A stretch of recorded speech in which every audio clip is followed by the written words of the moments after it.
Assalamualaikum warahmatullahi wabarakatuh. Nama saya Melania Antur Asrifah, NIM 101. Di sini saya akan memaparkan hasil review saya mengenai jurnal internasional yang berjudul Market Efficiency of Agriculture Commodity Future in India.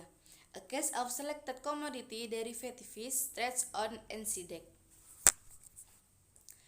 Pendahuluan, perdagangan komoditi berjangka telah dimulai keberadaannya di India sejak abad ke-19 dengan perdagangan kapas yang terorganisir melalui pendirian Bombay Cotton Association Ltd pada tahun 1875.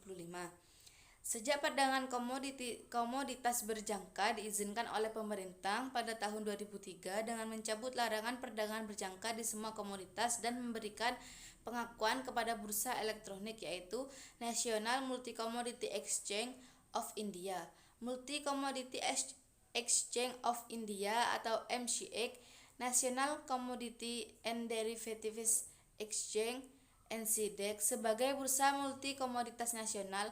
Pasar derivatif komoditas di India mengalami pertumbuhan yang luar biasa. Pasar dianggap efisien jika harga futur mencerminkan semua informasi yang tersedia untuk memprediksi harga spot masa depan dan tidak ada peserta yang dapat menghasilkan keuntungan secara konsisten. Metode penelitian. Sampel yang digunakan dalam penelitian ini terdiri dari 3 komoditas pertanian yang diperdagangkan di Komoditi Nasional Pertukaran India, Mumbai, yaitu kapas, kunyit, dan biji jarak. Metode yang digunakan ada uji stationaritas. Uji stationaritas penting karena meregresi satu deret non-stasioner pada deret lain dapat menghasilkan beberapa hasil palsu. Oleh karena itu, variabel-variabel yang diharapkan digunakan dalam model regresi harus memiliki stationaritas. Yang kedua ada model autoregressive vektor. Setelah menguji stationaritas, langkah kedua adalah mengidentifikasi ketergantungan antara harga spot dan harga futur dari komoditas terpilih dengan menggunakan model FAR. Yang ketiga, uji kausalitas. Uji kausalitas Granger digunakan untuk menyelidiki arah sebab akibat antara harga berjangka dan harga spot. Hasil dari uji kausalitas Granger digunakan untuk menentukan apakah variabel-variabel yang diteliti dapat digunakan untuk saling memprediksi atau tidak. Lalu yang keempat, analisis regresi OLS. Ordinary Least Square atau OLS adalah teknik statistik yang mencoba mencari fungsi yang paling mendekati data. Secara umum, ini adalah pendekatan untuk menyesuaikan model dengan data yang diamati. Kemudian pembahasan. Makalah ini secara empiris menganalisis apakah pasar berjangka komoditas India yang sedang tumbuh memenuhi kondisi efisiensi pasar. Penelitian ini mengkaji efisiensi 3 komoditas pertanian berjangka yang diperdagangkan di NCDEX menggunakan data harian harga penutupan untuk periode 12 bulan.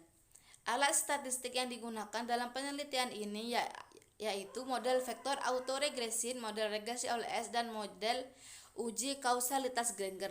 Uji kausalitas Granger untuk periode sampel penuh menunjukkan bukti kuat bahwa harga pasar berjangka mendominasi harga pasar spot atau harga spot untuk sampel komoditas yang ditemukan di pasar berjangka. Berdasarkan hasil analisis regresi OLS dikemukakan bahwa harga spot dan harga untuk masa mendatang untuk semua kontrak sangat berkorelasi sebagai koefisien yang sesuai nilai signifikan pada tingkat signifikan 1%. Kedua variabel yaitu harga spot dan harga berjangka komoditas sampel terintegrasi serta pembuktian terkointegrasi fakta bahwa pasar komoditas India untuk komoditas sampel efisien. Proses alami seperti siklus musiman berdasarkan panen, monsun, depresi, dan cuaca lainnya juga diharapkan berdampak pada efisiensi penemuan harga komoditas. Mungkin itu saja yang dapat saya sampaikan. Wassalamualaikum warahmatullahi wabarakatuh.